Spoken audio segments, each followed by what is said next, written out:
नमस्कार, news take के Y factor में आपका स्वागत है। मैं हूं योगेश मिश्र। पाकिस्तान में भले ही यह कहा जाता हो कि वहां लोकतंत्र है, पर पाकिस्तान के बहाली के बाद से अब तक अगर देखा जाए तो पहली बार वहां लोकतंत्र दिख रहा है। और जो लोकतंत्र दिख रहा है वो वहां की सरकार चलाने वाली सेना, आईएसआई, मुल्लों और उन लोगों के खिलाफ सड़क पर उतर आया है जो लोकतंत्र के रास्ते में लंबे समय से रोड़ा बने हुए थे।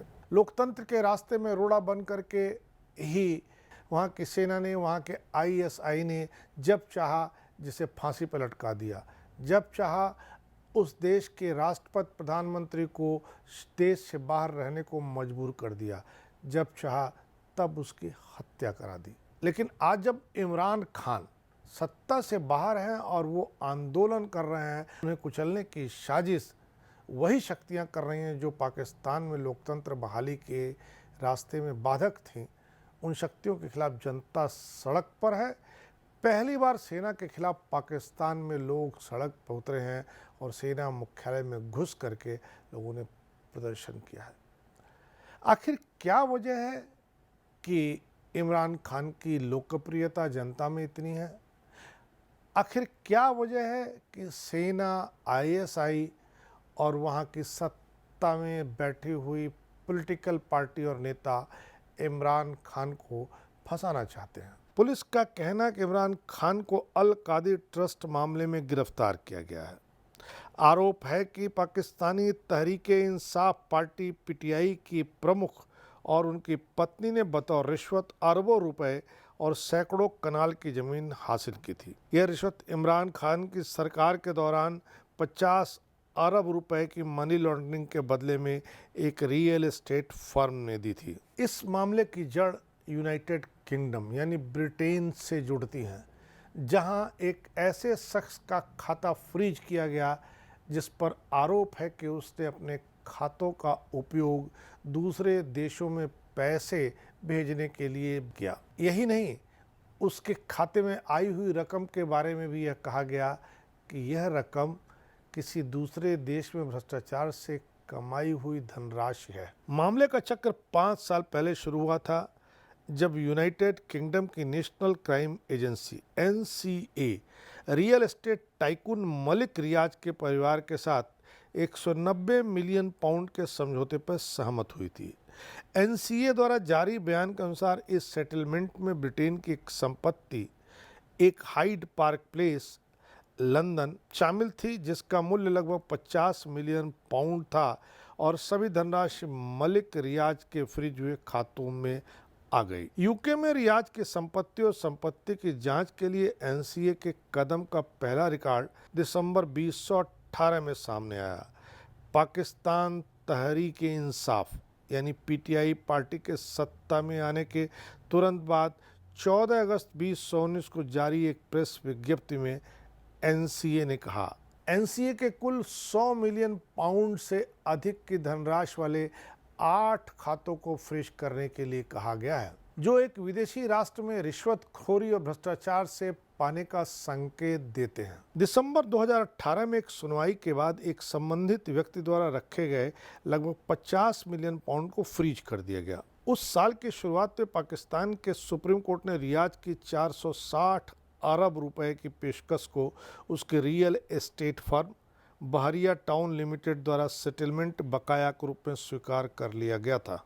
यह पाया गया था कि बहरिया टाउन लिमिटेड ने कराची के बाहर बहुत ढेर सारी ज़मीन गलत तरीके से अधिग्रहित कर ली है, कब्जा कर ली है। इसके बाद यह हुआ कि यूनाइटेड किंगडम में एनसीए को रियाज के साथ सेटलमेंट में मिली रकम पाकिस्तान सुप्रीम कोर्ट के हवाले कर दी गई। जब एनसीए ने 3 दिसंबर को अपने फैसले की घोषणा की थी, तब जवाबदेही पर प्रधानमंत्री के विशेष सलाहकार मिर्जा शहजाद अकबर ने दावा किया था कि वह रकम पैसा सीधे सरकार के खाते में आएगी। बाद में इस अस्पष्टता पर सवाल किए जाने पर एसएपीएम अकबर ने जवाब दिया था, क्या सुप्रीम कोर्ट सरकार का हिस्सा नहीं है? इसीलिए अगर पैसा शीर्ष अदालत में जाता है तो इसका मतलब है कि पैसा राज्य के पास आता है। SAPM ने ब्रिटेन सहित मामलों में शामिल पक्षों के बीच गोपनीयता की शर्तों का हवाला देते हुए पैसे की उत्पत्ति, इसे विदेशों में कैसे छिपाया गया था, इन सारे प्रश्नों का जवाब देने से इनकार कर दिया था। जून 2022 में जब मलिक रियाज और उनकी बेटी के बीच हुई बातचीत का मामला वायरल हुआ और उसके बाद से यह प्रकरण और सुर्खियों में आ गया। उस ऑडियो में दोनों को इमरान खान की पत्नी बुशरा बीबी की दोस्त फराह खान उर्फ गोगी की कथित मांगों के बारे में बात करते हुए सुना जा सकता है। यह डिमांड इमरान खान की पिछली सरकार से मिले कुछ कथित एहसानों के बदले में थी। महिला, जिसे रियाज की बेटी माना जाता है, उसने अपने पिता को बताया कि फराह ने उसे बताया था कि इमरान की पत्नी ने उसे 3 कैरेट हीरे की अंगूठी स्वीकार नहीं करने के लिए कहा था। मामला जब पब्लिक के बीच आ गया तो रियाज ने किसी भी राजनीतिक मामले में अपनी भूमिका से इनकार किया और कहा कि यह ऑडियो मनगढ़ंत और फर्जी है।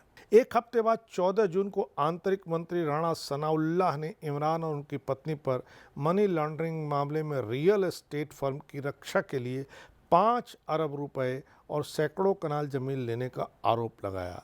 इस्लामाबाद में एक संवाददाता सम्मेलन को संबोधित करते हुए सनाउल्लाह ने कहा कि बहरिया टाउन ने ब्रिटेन में एक पाकिस्तानी नागरिक को 50 अरब रुपए अवैध रूप से हस्तांतरित किए हैं। रकम के ट्रांसफ़र की पहचान ब्रिटेन की राष्ट्रीय अपराध एजेंसी द्वारा की गई थी, जिसने बाद में तत्कालीन पीटीआई सरकार को अपराध के बारे में सूचित किया था। सनाउल्लाह ने दावा किया कि उस समय प्रधानमंत्री इमरान ने मामले को हल करने के लिए जवाबदेही पर पीएम के सहयोगी शाहजाद अकबर को काम सौंपा। अकबर ने पूरे मामले को सल्टा दिया और 50 अरब रुपए की जो संपत्ति थी, जो पाकिस्तान के राष्ट्रीय खजाने में आनी थी, उसे बहरिया टाउनशिप के मामले में समायोजित कर दिया।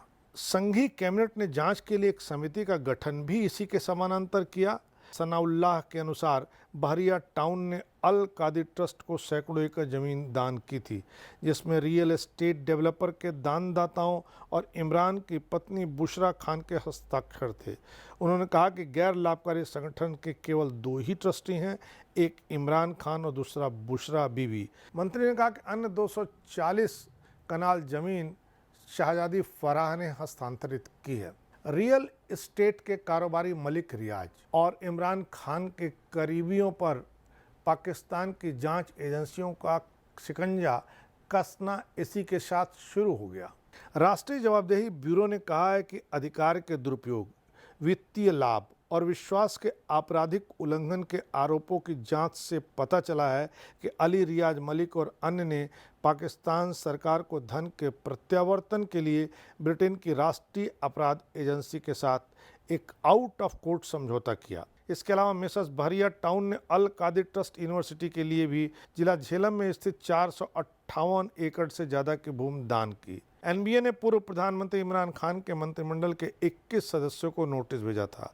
उसमें गुलाम सरवर खान थे, मुराद सईद थे, परवेज खटक थे, शफकत महमूद थे, शिरीन मज़ारी, अली हैदर जैदी थे, हम्माद अजहर और जुल्फ़ी बुखारी थे। 9 मई को जैसे ही इमरान कोर्ट में पेश हुए, उन्हें पाकिस्तानी रेंजर्स ने पकड़ लिया। पाकिस्तान की एनबीए एजेंसी आर्थिक आतंकवाद और वित्तीय अपराधों के खिलाफ कार्रवाई करने के लिए गठित की गई है।